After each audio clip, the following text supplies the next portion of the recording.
বিসমিল্লাহির রহমানির রহিম এভরিওয়ান, আসসালামু আলাইকুম। আবারও নতুন ভিডিও দেখার জন্য আমন্ত্রণ জানাচ্ছি তিন্নি ফুড ব্লগে।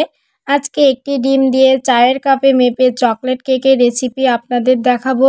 চলুন রেসিপিটিতে চলে যাই। প্রথমে লাগবে রুম টেম্পারেচারে একটি ডিম। আমি এখানে একটি ডিম নিয়েছি। এবার লাগবে মেজারমেন্ট কাপের 1 কাপ চিনি গুঁড়া। এবার ডিম আর চিনিটা ভালোভাবে হ্যান্ড উইচ দিয়ে গলিয়ে নেব। আমি 3 থেকে 4 মিনিট মতো হ্যান্ড উইচ দিয়ে গলিয়ে নিচ্ছি। এবার মেজারমেন্ট কাপে 1/2 কাপ তেল এখানে দিয়ে দিলাম। এবার ওই তেলটা একটু ডিমের সঙ্গে মিক্স করে নিচ্ছি। এবার ওই কাপের 1 কাপ দুধ দিয়ে দেব। দুধটা আগে থেকে আমি জাল করে নিয়েছিলাম। জাল করে ঠান্ডা করে তারপর এখানে দিয়ে দিলাম। তারপর হ্যান্ড উইচ দিয়ে ভালোভাবে নাড়িয়ে চাড়িয়ে মিক্স করে নিচ্ছি। এবার এখানে লেবুর রস ইউজ করতেছি।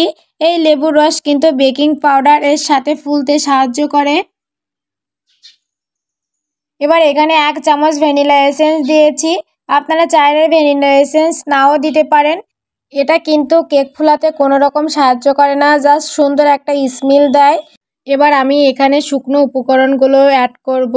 আমি এখানে মেজারমেন্ট কাপে 2 কাপ ময়দা দিয়ে দিলাম।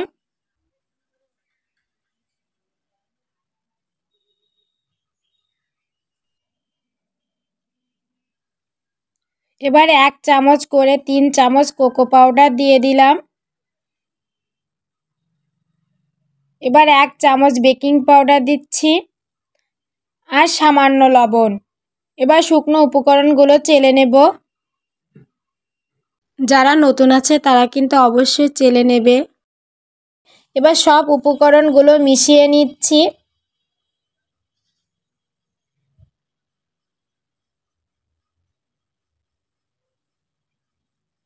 এবার অল্প অল্প করে শুকনো উপকরণগুলো ডিমের সাথে মিশিয়ে নিচ্ছি।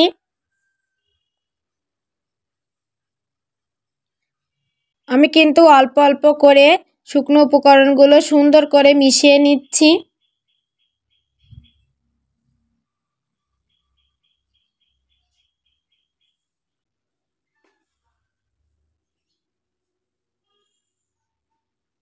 আমার মিশ্রণটা কিন্তু অনেক সুন্দর হয়েছে।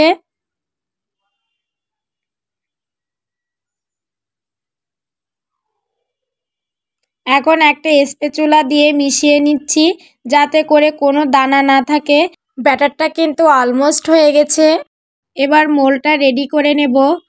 আমি মোল্ডে অল্প একটু তেল দিয়ে তেলটাকে সুন্দর করে বিরাস করে নিচ্ছি মোল্ডের গায়ে। এবার বাটার পেপার বিছিয়ে দিচ্ছি। তারপর আমি ব্যাটারটুকু ঢেলে দিলাম।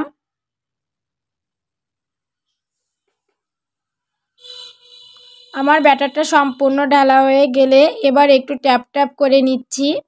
তারপর আমি হাঁড়িটাকে 5 মিনিট জাল করে নিয়েছি। এই গরম হাঁড়িতে আমি স্ট্যান্ড বসিয়ে কেকের মোল্ডটা বসিয়ে দিলাম। এবার একটা ঢাকনা দিয়ে ঢেকে দিয়েছি। আমি ঢাকনাটা 45 মিনিট পর চেক করে নিলাম। মাশাআল্লাহ, আমার কেকটা কিন্তু অনেক সুন্দর হয়েছে। আজকের রেসিপিটি যদি ভালো লাগে অবশ্যই আমার চ্যানেলটিকে সাবস্ক্রাইব করে পাশে থাকবা আর কমেন্ট করে অবশ্যই কিন্তু বলবা যে কেকটা কেমন হয়েছিল। আমি আজ এখানেই বিদায় নিচ্ছি। সবাই সুস্থ থাকুন, ভালো থাকুন। আল্লাহ হাফেজ।